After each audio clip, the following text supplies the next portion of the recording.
I started racing on a 23mm wide tyre, and then as the years progressed, we all moved to 25mm, and then I raced the likes of the Giro d'Italia and the Vuelta a España on something like this, a 28. Tyres have been getting wider and wider, but what is the limit? Well, Pirelli have just brought out these new 40mm wide P0 race tyres. Is this the width that we're all going to be riding in the future, or are they too wide and too slow? I really want to find out, so let's do that.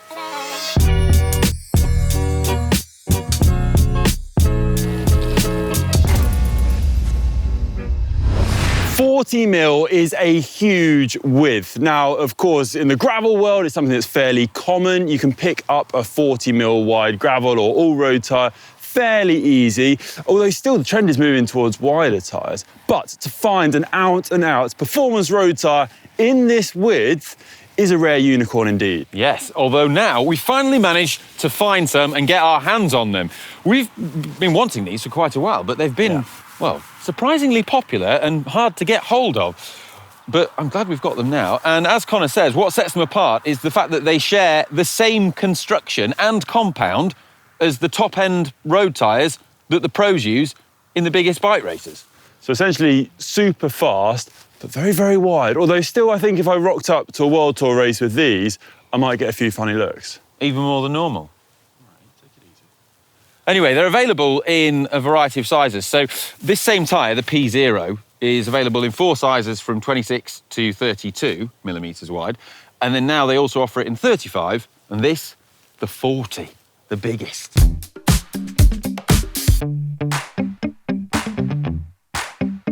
So as mentioned, the tyres feature the same construction with the Speed Core liner, and they're made in the same factory near Milan. They're just bigger. But with that extra size, it means more mass and more weight. So the 40s are 455 grams a tyre, whereas 28s are 295 grams a tyre. And that's quite a lot. But if you were on a climb like Alpe d'Huez, it would only account for a couple of seconds in your total climb time, just isolating that mass difference. What would make far more difference is the rolling resistance. Now, according to lab experiments carried out by bicyclerollingresistance.com, one of my favourite websites, then the difference in rolling resistance between the two tyres is actually pretty significant. You're looking at a rule of thumb, 5 watts, which on a climb like Alpe d'Huez is massively significant. That's worth more than a kilogram of weight. But it's not all bad news for the wide tyre, because in the lab, they also reckon that this has significantly more wet weather grip than the 28, thanks to its larger contact patch. And they also say that it's got significantly better puncture protection.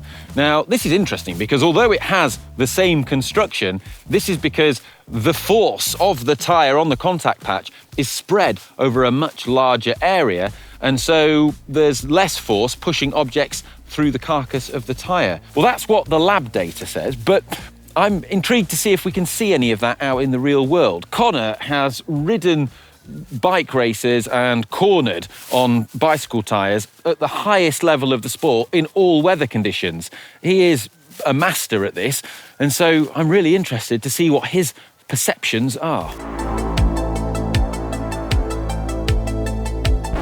Now, when we planned this, the plan was for me to ride the tyres as well as Conor. And I really want to. I really want to try them out and see what they're like. But they won't fit in my bike. And they won't fit in any of my bikes. I mean, that's catching there on the frame. And this is the problem, because most people's road bikes are not going to accommodate tyres this wide. If you've got a gravel bike, then it probably will. And there are some other cases, such as Conor's Endure race he's riding today, it can fit in there. Although I should point out, it's not designed for them. In terms of out-and-out road bikes, no road bike that I'm aware of available on the market today will accommodate a tyre this wide. But the same could have been said about road bikes 10 years ago. None of them would have fitted 28mm tyres. So maybe things will change.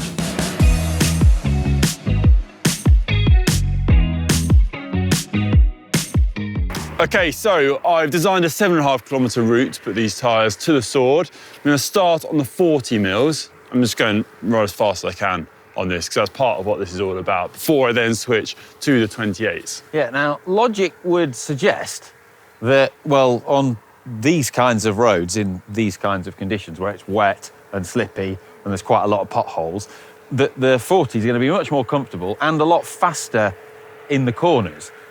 But the 28s are going to be lighter and probably roll faster.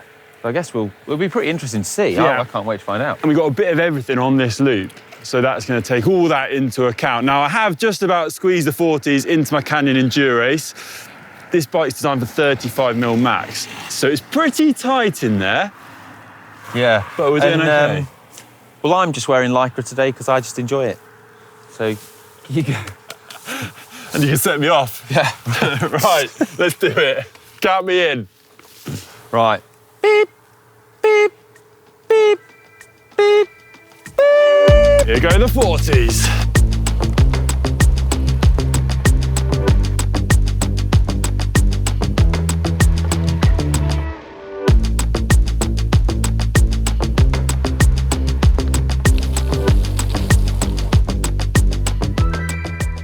That was definitely a typical lap close to GCM Mega Base in the winter. Bit of everything, some fast flowing roads, but also some really mucky back lanes, just covered in rubbish and stones and grit. But the tyres there felt amazing.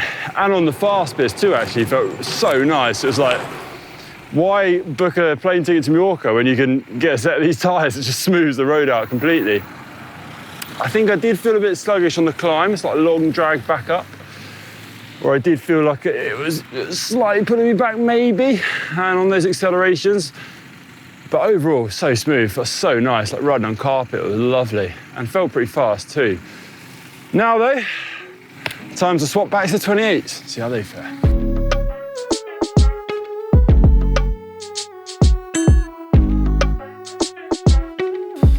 It's just road riding. Jobs are good in. Right, Connor. 28s, let's go. 3, 2, 1.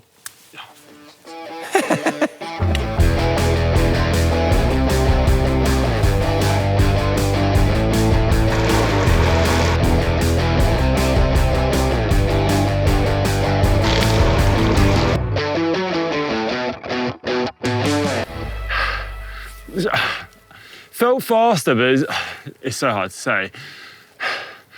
Definitely felt wilder on those rougher sections on the back half of the loop. Interesting to see though how that all translates to time. First need to catch my breath and dive through those results. Maybe a coffee or two and a mince pie. You've done the runs, what are the results? I've recovered, results are in, so let's go through it. For the big tyres first, average power 334 watts. I did a time of 17 minutes and 7 seconds for the 7.5K. Then we switched into the 28s. Average power 331. Interestingly, I was faster, so 16 minutes 49 seconds.